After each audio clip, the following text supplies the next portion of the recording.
A paz do Senhor Jesus a todos, ouvintes da palavra do nosso Deus, que Deus os abençoe nesse dia. E a palavra do Senhor Deus, que é viva, eficaz e mais penetrante do que espada de dois gumes, possa penetrar até a divisão da tua alma, do teu espírito, das tuas juntas e medula, e possa discernir os pensamentos e até a intenção do teu coração. Que Deus nos abençoe.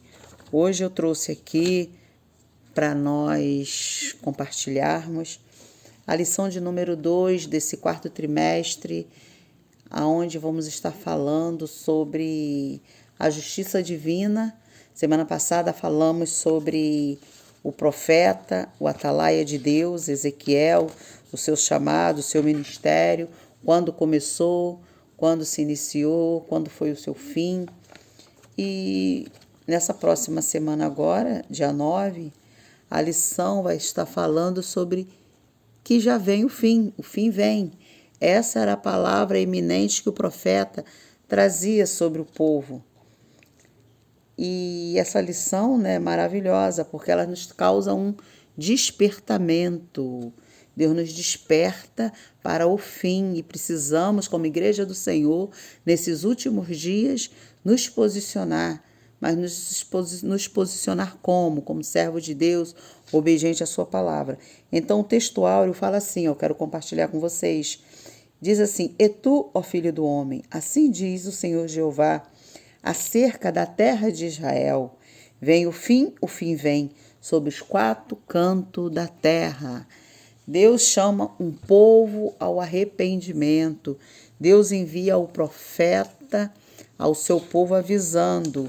Se o povo não se arrependesse, o castigo era eminente, o juízo dele era eminente. E a verdade prática diz assim, o atalaia de Deus soa o alarme iminente. Perigo anuncia que o inevitável juízo de Deus se aproxima. Essa era uma grande missão que Deus outorgou ao profeta.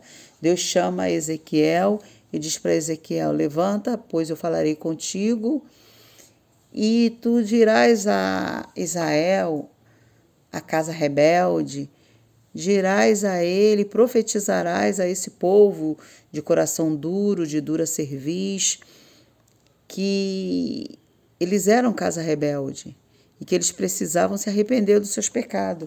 Mas o povo de Deus não deu ouvido ao que os profetas vinham avisando, ao que os profetas vinham falando. Então nós temos aqui a leitura bíblica em classe, que está em Ezequiel no capítulo 7, onde ele vem falando sobre o castigo eminente, e por várias vezes ele repete, ele diz assim: vem o fim vem, despertou contra ti, e eis que vem a tua sentença, ó habitante da terra, vem o tempo, e é chegado o dia da tua turbação. Não dá alegria sobre os montes, agora depressa derramarei o meu furor sobre ti, e cumprirei a minha ira contra ti, e te julgarei conforme os teus caminhos, e porei sobre ti as tuas abominações. Aqui nós vemos que Deus é amor, mas vamos prestar conta com Ele. Todos vamos prestar conta, a igreja do Senhor vai prestar conta com Deus Todo-Poderoso. E nós precisamos entender que naquele grande dia o juízo do Senhor virá. Aqui o juízo divino descrito no capítulo 7 é endereçado à terra de Israel, em particular aos seus habitantes, mas tem implicações também globais. Havia responsabilidade sobre a vida de Israel, de dar ouvido, dar crédito à palavra do nosso Deus. E eles ouviam a palavra, mas não obedeciam. E a palavra de Deus nos diz o quê? Que naquele grande dia, justificado não é o que ouve, mas aquele que pega a palavra de Deus e coloca em prática na sua vida. Então viria o fim, e essa implicação não seria só para aqueles tempos, mas podemos usar essa profecia globalmente. Os contemporâneos de Ezequiel na Babilônia, até mesmo em Jerusalém, recusaram a mensagem dos profetas, principalmente a que foi de Ezequiel, de Jeremias, não acreditaram que o Deus Todo-Poderoso permitisse que os ímpios conquistassem a cidade e destruíssem o templo. Aí nós vemos, né, Salomão construindo, nós vemos a cidade, o povo conquistando a terra, e depois de conquistar a terra, o templo está ali construído, o povo retorna e declina mais uma vez a idolatria. E Deus levanta homens, levanta mulheres, homens, cheios do poder de Deus, para estar corrigindo o povo, para estar orientando o povo. Mas o que aconteceu? O povo não deu crédito, mais uma vez. Aí Deus chama, Deus levanta Jeremias, Deus levanta Ezequiel para profetizar no meio de uma casa rebelde. Aí o que acontece com o povo? O povo não dá crédito. O profeta avisou, eis que o fim vem, eis que a hora é chegada, mas o povo não dava ouvido. E a palavra de Deus em Gálatas 6, no versículo 7, diz o quê? Que de Deus não se zomba, não vos enganeis, de Deus não se zomba. Deus é o Senhor e o povo não estava dando crédito à palavra do nosso Deus. Então o povo não acreditava que o Deus que permitiu eles herdar aquela terra, o Deus que permitiu eles obedecerem ali a sua vontade, o Deus que permitiu eles se aproximarem dele, o que eles fizeram? Eles se afastaram do Todo-Poderoso mais uma vez e passaram a adorar os deuses das nações, os deuses que estavam à sua volta. Aí o que Deus faz? Deus levanta homens e mulheres para que viessem alertá-lo do que eles estavam fazendo outra vez. E o amor de Deus, né, é grande, o amor de Deus é tremendo, mas uma hora aquele que é amor também é fogo consumidor. Aí nós vemos Deus levantando Ezequiel, Jeremias para profetizar. E o povo, por não acreditar, continuaram nas suas abominações, nas suas idolatrias, sacrificando nos altos, servindo a outros deuses, servindo a dois senhores. E não era essa a adoração que Deus esperava do seu povo, porque Deus é um Deus zeloso. Aí havia a profecia. Aí Ezequiel introduz a profecia com a fórmula usual dos profetas. Qual era a fórmula? E veio a palavra do Senhor a mim. Ou seja, Deus, assim diz o Senhor Jeová, é a marca registrada dos profetas do Senhor. Isso mostra que Deus é a fonte da profecia.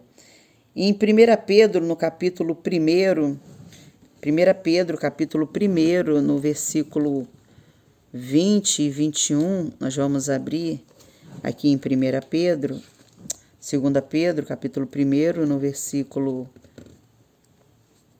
20 e 21, diz assim, ó: sabendo primeiramente isto, que nenhuma profecia das Escrituras provém de particular elucidação, porque nunca, jamais, qualquer profecia foi dada por vontade humana. Entretanto, homens santos falaram da parte de Deus, movido pelo Espírito Santo. Era uma comunicação divina, inconfundível, diferentemente da natureza da atividade profética inicial que ocorria por meio de visões.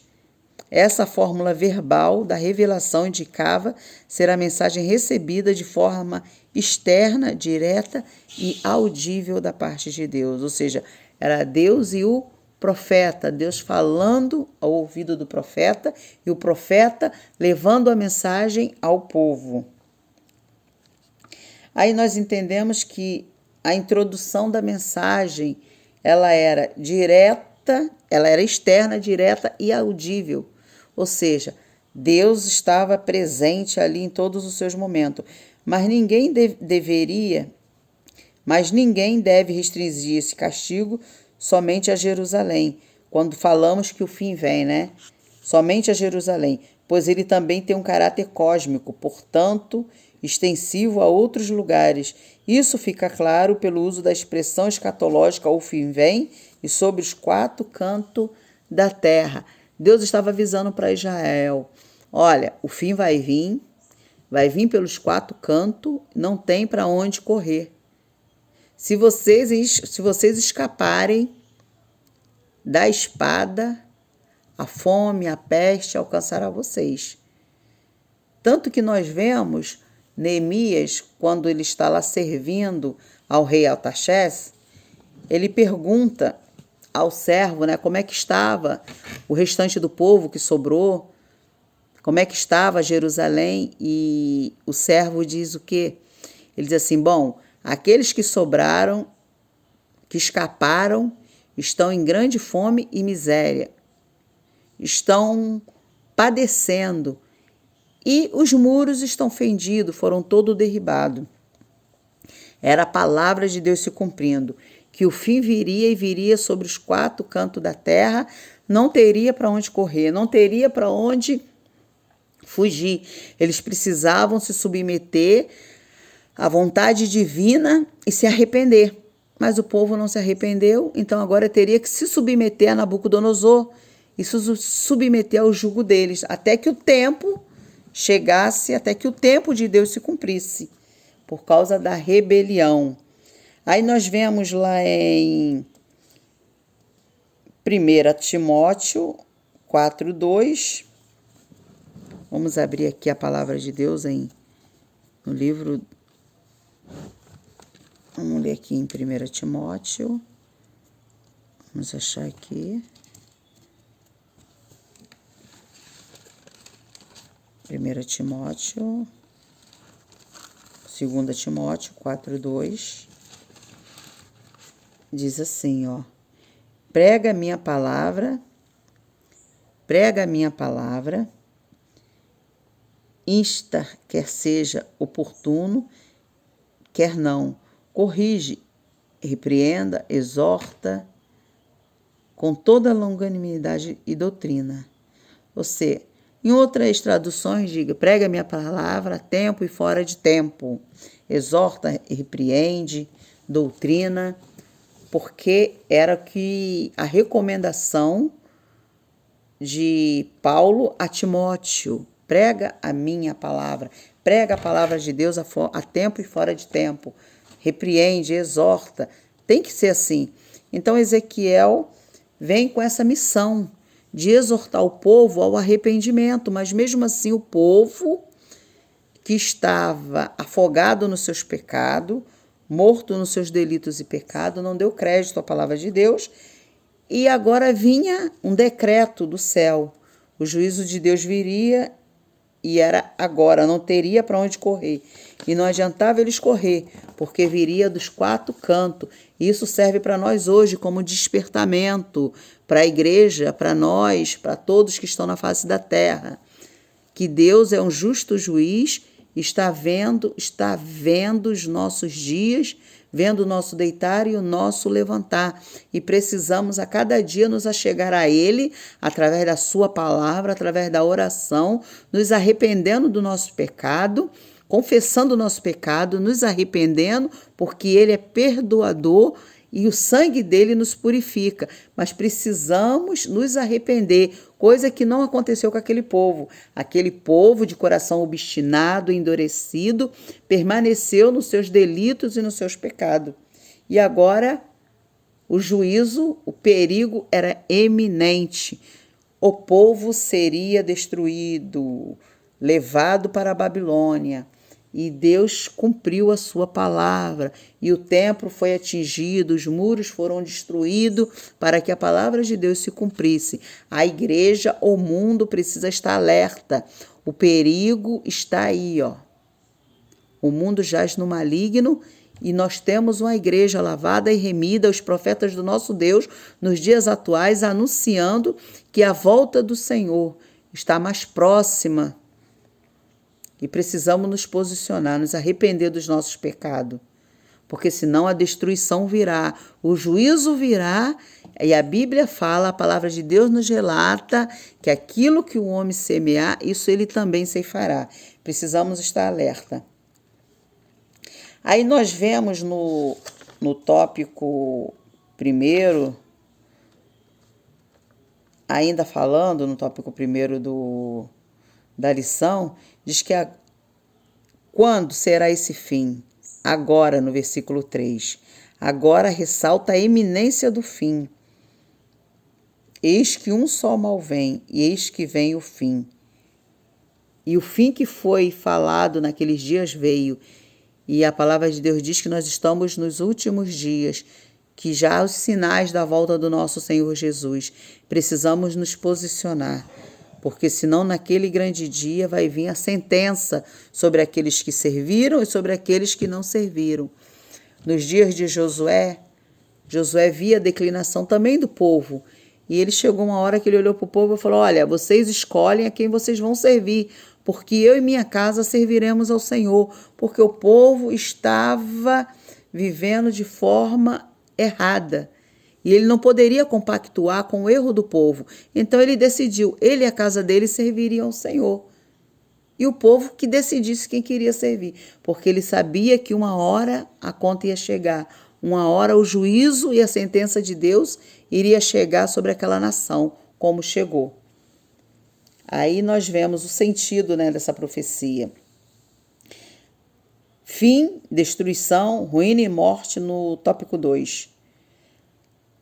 Aí nós vemos que os profetas, essa revelação repetida, o fim vem, vem o fim vem. E o profeta falando dessa maneira aquele povo. Os profetas durante séculos vinham chamando o povo que era conhecedor da lei de Moisés e do pacto do Sinai ao arrependimento. Agora o povo estava sendo informado de que o juízo divino era real. O povo que conhecia, o povo que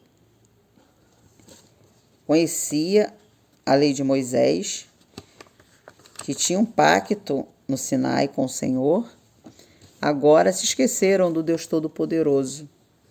Deus deu tantas coisas para aquele povo, uma cidade que emana leite e mel, mas o povo se esqueceu de Deus.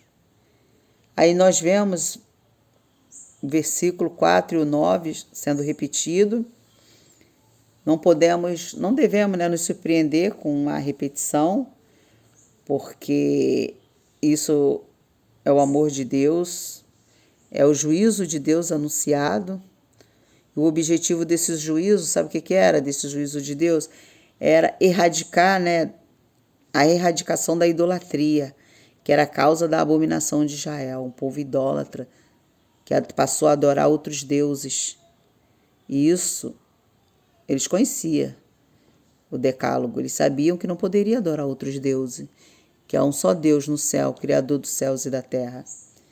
Visto que a casa de Israel recusou esse remédio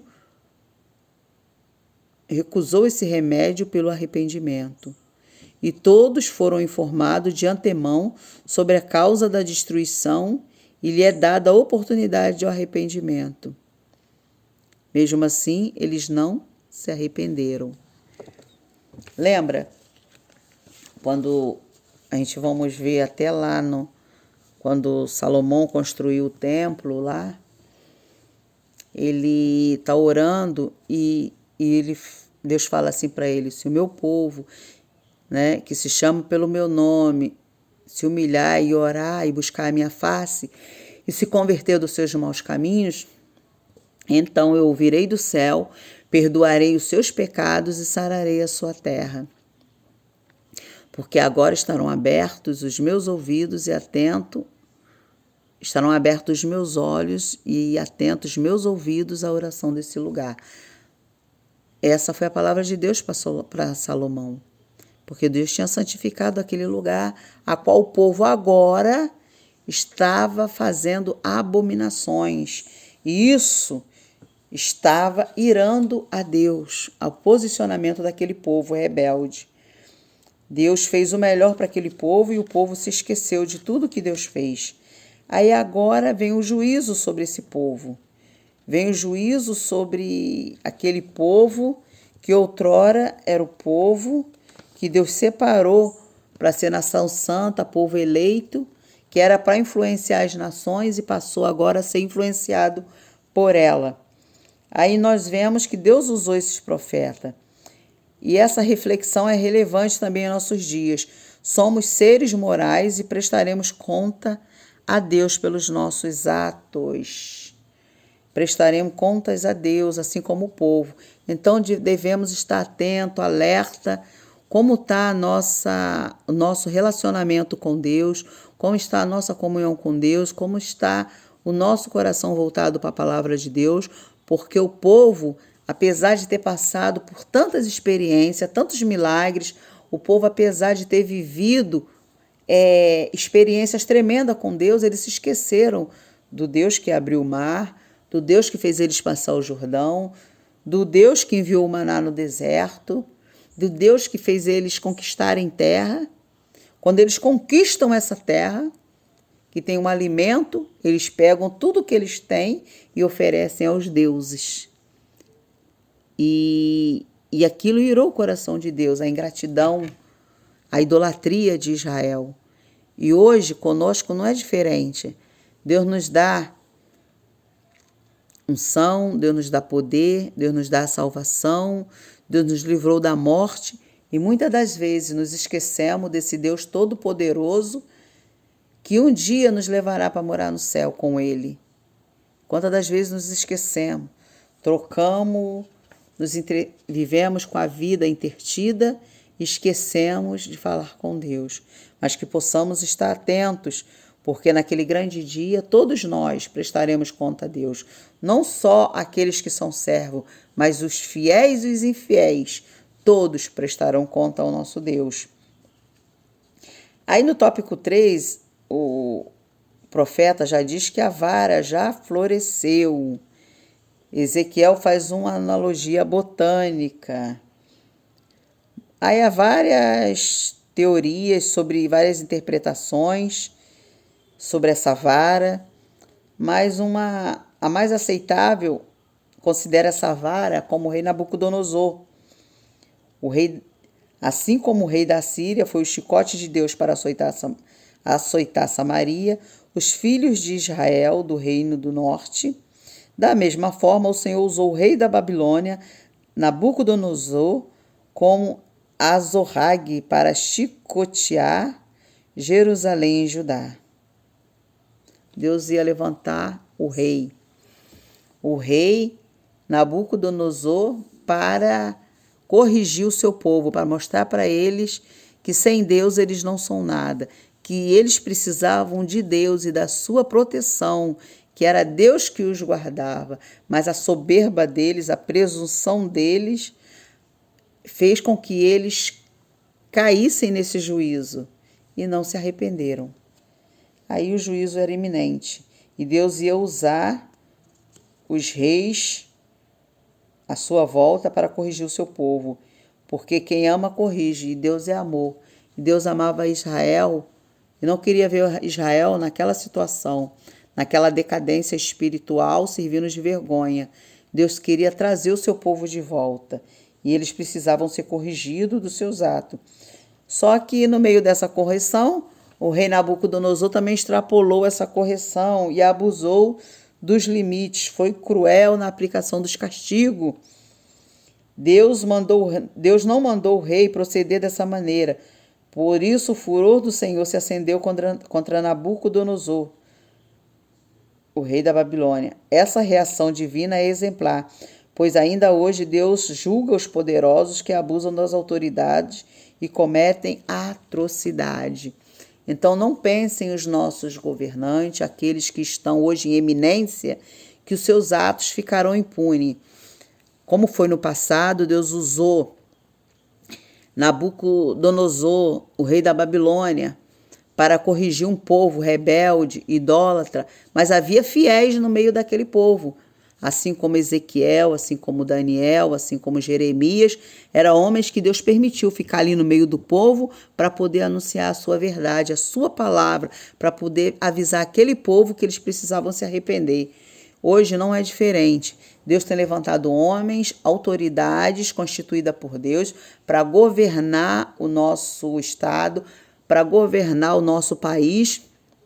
Mas saibam vocês que nenhuma das atitudes deles passará impune. Deus vai cobrar naquele grande dia as atitudes certas e incertas que eles estão cometendo. Todas as suas atrocidades que eles cometerem, eles também vão colher. Não se preocupem. Vemos hoje a eleição aí para a presidência, estamos indo para o segundo turno e o povo está preocupado. Quem vai ficar no poder? Quem vai ser de Deus, quem não é de Deus? Uma coisa eu sei, que Deus é soberano e Ele coloca quem Ele quer. E se Deus permitir tanto um quanto o outro, é para que nós entendamos algo da parte de Deus. Seja para corrigir, seja para evangelizar, seja para anunciar, não importa. Aquele que Deus colocar lá em cima vai ser porque Ele quis, porque Ele quer e porque Ele tem um propósito. Então hoje, o que aconteceu no passado continua acontecendo hoje, né? Os homens, Deus levanta homens e mulheres para governar e muitas das vezes abusam da autoridade e querem colocar um jugo sobre o povo. Mas não se preocupe, que naquele grande dia eles vão prestar conta com Deus. Nós vemos isso, o caso do rei da Babilônia, que foi prestar conta com Deus. Aí nós podemos, vou até abrir aqui a palavra de Deus, no livro do profeta Jeremias, para poder ler com vocês, para poder vocês verem o que aconteceu. Nada passa impune diante do nosso Deus. Aí eu vou abrir aqui, Jeremias 51. Vamos abrir aqui, Jeremias 51. Deixa eu ver aqui.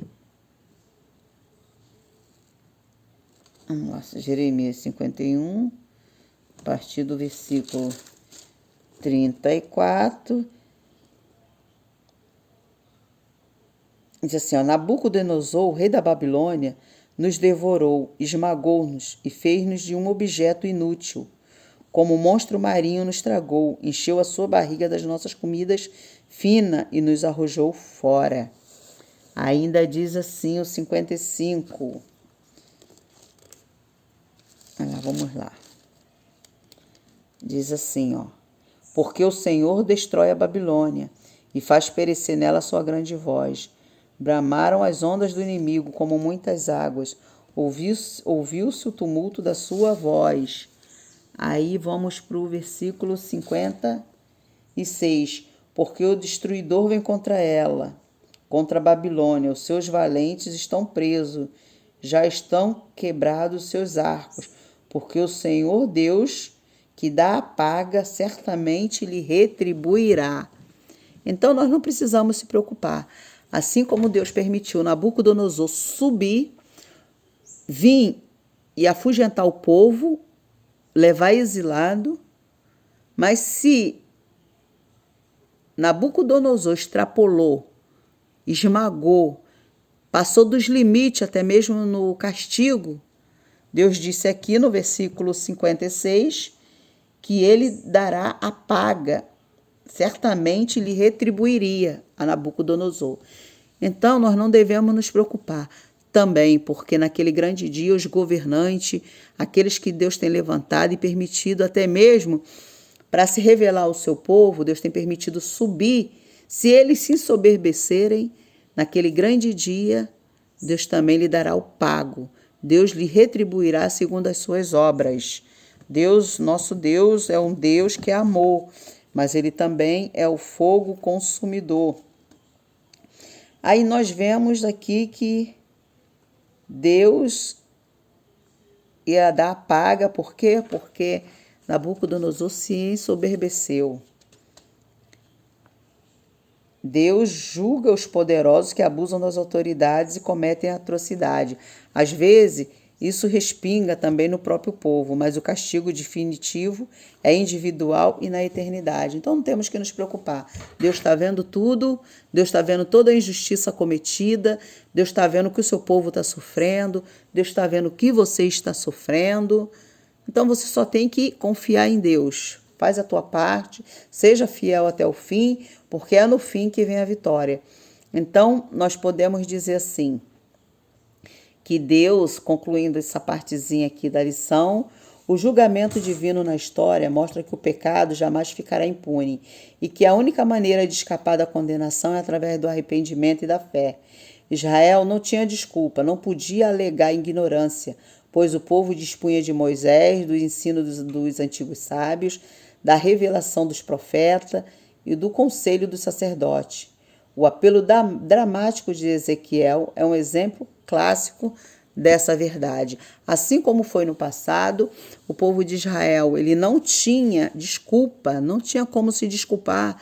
Eles tinham a lei, eles tinham Moisés, eles tinham os juízes, Deus levantou reis, Deus levantou profeta para que eles viessem ouvir a sua voz e dar crédito, mas mesmo assim o povo não quis, então não tinha desculpa naquele dia. O juízo agora era iminente e Deus iria cobrar a cada um segundo as suas obras. E nos dias atuais não é diferente. Ninguém vai ficar impune diante do nosso Deus. Está aí a palavra de Deus, está os pastores, os líderes, os santos homens de Deus, as mulheres de Deus, falando do amor de Deus, falando que Jesus está à porta, vai vir buscar uma igreja lavada, remida no seu sangue, e que todos pecaram e foram destituídos da glória dele, e que agora precisam se aproximar dele. Porque a morte era para mim, era para você, era para nós. Porém, o que aconteceu? Jesus levou sobre si os nossos pecados para que hoje nós venhamos ter vida. Então já foi anunciado. Você não tem desculpa, eu não tenho desculpa, nós não temos desculpa naquele grande dia. Precisamos nos arrepender dos nossos pecados, precisamos orar pelos nossos amigos, orar pela nação, orar pelos nossos governantes, porque aquilo que o homem semear, isso ele também ceifará. Então precisamos estar atentos ao que nós estamos semeando, o que nós estamos falando, o que nós estamos fazendo, porque Israel foi cobrado e a conta chegou. E se nós não nos posicionar, não nos arrepender dos nossos pecados, largar o mundo e a sua concupiscência, também vamos pagar um alto preço. A igreja vai pagar um preço. Então, a igreja nessa terra que veio para brilhar, precisa realmente resplandecer, precisa fazer a diferença, porque o juízo está aí, é iminente, como foi nos dias de Ezequiel, está sendo avisado nos dias de hoje. A igreja está avisando, os profetas de Deus nessa terra estão anunciando que o fim vem, o fim vem. Não vai ter para onde correr. Vai vir dos quatro cantos da terra e se você escapar de um, vai cair no outro. Mas o juízo vai vir sobre você. Não tem como se justificar naquele grande dia. Porque quem vai te justificar naquele grande dia é o sangue de Jesus. É o sangue de Jesus que vai nos justificar. Que venhamos nos posicionar, entender que o fim vem e que vai vir sobre todos. De Deus não se zomba. Deus, ele é amor, mas ele também é fogo consumidor. Que Deus nos abençoe nessa noite, que Deus abençoe nesse dia, que Deus abençoe a nossa semana e que venhamos orar a Deus, jejuar pela nossa vida, pela nossa família, pelos princípios da palavra de Deus, para que eles permaneçam guardados em nosso coração e que possamos ensinar a nossa geração a guardar esse princípio. Porque no passado, os homens de Deus morriam e o povo começava a se afastar de novo dos princípios de Deus. Aí Deus levantava outro, aí o povo voltava-se para Deus. Daqui a pouco o povo se esquecia de novo. Então precisamos ser fortes, corajosos, valentes e anunciar o princípio da palavra de Deus para os nossos filhos, para os nossos netos, para a nossa geração que está por vir. Porque o fim vem e vem sobre os quatro cantos da terra e a igreja precisa estar posicionada. Nós precisamos estar posicionada para que almas sejam salvas, resgatadas, porque naquele grande dia nós vamos prestar conta com Deus das nossas almas e das almas ao qual nós também não anunciamos o evangelho. Então, se Deus mandou falar, fale, anuncie o amor, anuncie o evangelho, sem fazer acepção de pessoa. Que Deus nos abençoe nessa noite. Fique com essa palavra da parte de Deus, que todo esse trimestre estaremos falando, comentando sobre a justiça divina que virá. Veio sobre Israel, mas também vai vir nos nossos dias. Deus não se deixe escarnecer. Que Deus nos abençoe.